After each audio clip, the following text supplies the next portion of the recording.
And now mga ka-viewers, nandito po tayo sa bahay ng ating subscribers from Pangasinan. So inopen na din po natin ilaw para mas... So ito pala ay bungalow house ang ating susukatan. Makita po yung kanyang bahay. Ayan. Pasok ako. Hindi ko sinabi. Mga ka-viewers, magandang umaga po.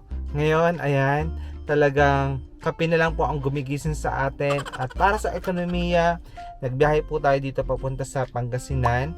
At mag-o-ocular na naman po tayo dito. Ngayon po, bali nag-exit na po ako ng Ordaneta.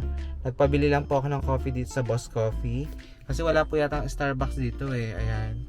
Boss Coffee po yan. Diyan tayo bibili ng kape para at least magisip po ang diwa natin at talagang lock up sleep po tayo. Although babawi na tayo pag uwi mamaya. Pagka uwi papahinga muna tayo para makarecover po yung ating katawan. Ayun no. So supposed to be isang bahay lang po talaga yung pupuntahan natin dito. Kaya lang po meron tayong mga subscribers ang malapit na ayun po, pupuntahan na rin natin para pumasukatan yung mga bintana nila. And keep on praying, sana po ayun, ma-close deal po natin. Bali mga ka-viewers, update ko po din kayo once na nandun tayo. So see you later. Diyos ko mga ka-viewers, nagugulat talaga ako sa mga pinupuntahan natin mga bahay. Ang lalaki ng mga lupa. Akala ko pinakamalaki na napuntahan natin sa Zambales. Mas mahaba pa po pala ito sa napuntahan natin. Tingnan niyo po oh. Yan. Kunin lang natin camping hut natin. Ang lawak po ng lupa na ito mga ka-viewers. Hindi na. Ayan, ganyan po kalawak. Nakita niyo po ba? Hanggang doon. Ayan oh. So ito pala ay bungalow house ang ating susukatan.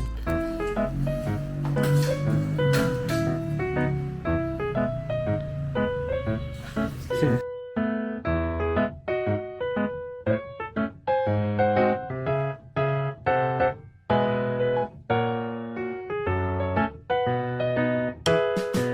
Dahil nasa Pangasinan tayo, bili tayo ng buko. 5 piso lang yan, te? Mura ng buko nila na. Puro yan, no? Sige. Tapos yung tubig mo, benta lang. 5.20 po. Sige, pabili nga din kami tubig. Tikman namin. Sige. Mura ng buko nila, ha? Salamat. Tikman natin kung puro. Ang galing naman, nakaganto talaga yung buko. Ha-plastic. Masarap. Hindi matamis. Parang nga di po nilagyan ng sugar eh. Purong buko lang. Mahilig kasi ako uminom ng buko eh. So, tikman natin yung tubig niya mga ka-viewers. 5.20 no? Mura din no? Pwede na sa 5 kasi parang size po ng sausage. Vienna sausage. Kaya natin.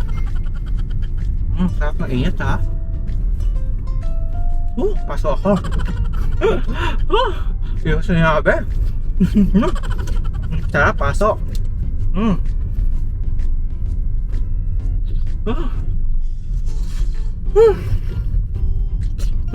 Init. Pero masarap. Hindi masyado matamis. So focus lang po tayo sa driving. Tara, update ko po kayo sa next house na pupuntahan natin. And dito na po tayo sa bahay ng ating subscribers. Ang ganda naman ng bahay niya. Bubong pa lang, panalo na oh. Ganda ha. Maganda yung bahay niya. Oh, Rog. Maganda. And now mga ka-viewers, nandito po tayo sa bahay ng ating subscribers from Pangasinan. Sa ngayon po kasi hindi pa po sila nakauwi. Kaya ito po, ibablog na lang po natin para may idea po yung owner kung ano pa po yung mga papa-improve sa kanyang dream house. And syempre, kahit po through video, makita po nila yung pinaghirapan po nila. Sa totoo lang po, napakaganda po ng bahay. Yung pinaka-details po nito, once nakabalik po tayo, dun po natin ikaklaro lahat. Yung laki, sukat po ng lupa. Ayun, ngayon po, iikutan lang natin para po, ayun po, makita po nila yung hard work po nila. So, ito po mga ka-viewers, isa po sa pinaka-best po na napuntahan natin na bahay. Tignan nyo naman po yung mga materials pala nila na ginamit. Ayan, pakita na lang po natin ha. Ngayon po, yung mga debris or kalat po, ayusin pa po yan, papainalize pa po yan. Dahil soon, ipapalandscape pa po ito ng owner yung kanilang bakuran. So, ito po, meron sila ditong terrace. Then, dito naman po, located ang kanilang main door. Ayan. Ito po yung main door nila. And dito naman po yung back view po ng house.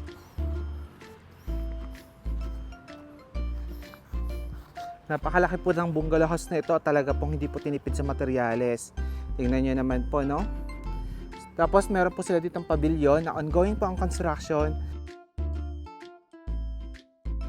Anyways, tara po, balik tayo sa kabilang side. Again, aayusin pa po yan ha. Pa-finalize pa po yan.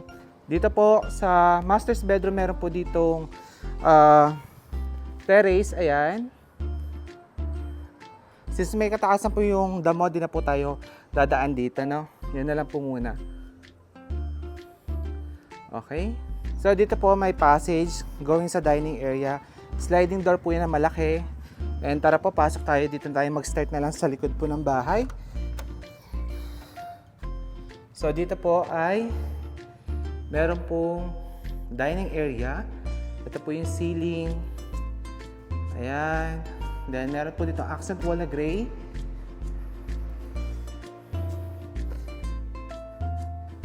Ayan. Then, dito naman po yung other angle po ng dining area. And, dito po may ongoing po yung kanilang main kitchen. May mga inaayos pa po at pina-finalize. Halos kompleto na rin po yung appliances ng owner. Ayan. And, ito naman po yung kanilang kitchen pag inopen na po yung ilaw. Maliwanag po. And sa dining po, ayan. So, meron tayo dito nakitang paru-paro. So, ibig sabihin daw po niyan, pera. Then, mga ka-viewers, from main kitchen po, dito na muna tayo. Meron po ditong foyer, kung saan po located ang kanilang main door. So, lahat po ng mga windows nila dito, tayo po ang nagsukat. At hopefully po ma-close deal po natin, no? Ayun po. Then, ito po yung living area nila. Then, tignan nyo naman po, high ceiling. And ang ganda po na pagka-ceiling nila dito. Sino kayong gumawa ng house, no? Ang ganda. So, inopen na din po natin ilaw para mas ma-appreciate po ng owner yung pinagawa nilang bahay. Ayan. So, talagang ganda po ng pagkakadesign ng ceiling nila. So, sa angle po na ito, dito naman po located yung kanilang mga bedrooms. So, meron po ditong passage going sa bedrooms, then meron din pong passage going sa kanilang dining at kitchen po. So, ito, hindi pa po natin alam kung ano pong area nito. Pero ongoing po ang construction. Ayan. So, ngayon dito po tayo sa mga bedroom po, no? So, bedroom number 1 muna tayo. Yung bedroom number 1 po nakalock, although may vlog po tayo kanina nung sinusukatan natin yan. So, dito na lang po tayo sa bedroom number 2 at master's bedroom, no? So, bago tayo pumasok doon, ito po yung common bathroom nila. Ito po yung pintuan. Napakaganda ng ginamit. Talaga pong nag-spend po talaga yung owner po na quality materials para sa kanilang dream house. And tingnan nyo naman po yung bathroom, napakaluwag. Ayan. So, may mga lilinisin pa po dito at aayusin, ha. Okay. Then, dito naman po tayo sa bedroom number 2. Ayan. Then, ang ganda po ng kama, floating po yung datingan. Tapos, ayan pa po, oh. Yung other angle po ni bedroom number 2. Ganda ng kama niya, type ko, no? Then, dito po, may walk-in closet. Ayan, walk-in closet dito. Then, going po sa bathroom dito. For sure, pagbalik po natin, mga tapos na po yung mga yan. And dito naman po tayo sa master's bedroom. Ito po ay walk-in closet na diretso po papunta po sa kanilang napakaganda pong bathroom. Grabe yung master's bathroom, napakalaki. So ito po ongoing. Soon ito po yung shower area nila. Ayan. And dito naman po walk-in closet ulit. Another wardrobe cabinet. Papunta naman po sa kanilang bedroom. Ayan po, oh. Lalaki po ng mga sliding door po nila. So, ayan po muna yung ating tinur ngayong araw. Sa ngayon po, ay ito muna po mapapakita natin sa vlog. Yung details vlog po pagbalik po natin dito, no? Kasi nga po, ongoing pa po yung project dito sa bahay po ng owner.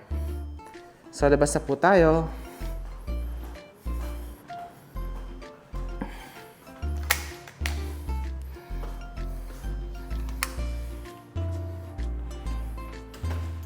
Patayin natin yung ilaw pala dito, nakalimutan.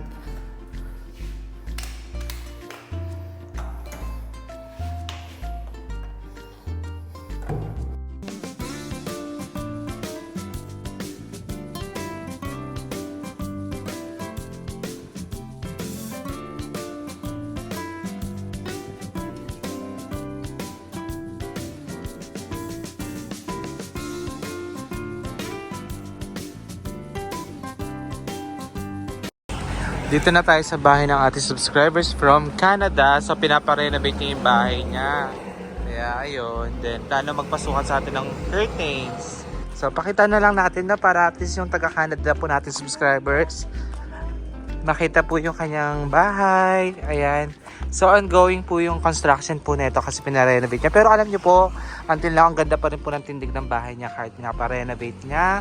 And talagang nagustuhan ko po dito. Talagang pang-welcome po talaga ang itak. Naku, joke lang po. And mga ka-viewers, nakauwi na rin po tayo sa bahay. So, ayun po no, talagang umalis tayo ng 4 a.m. in the morning. Then, ginabi pa rin tayo ng uwi. So, ayun po. Hopefully, maging worth it naman po itong pagdayo natin ng Pangasinan. At meron po tayong mga close deal.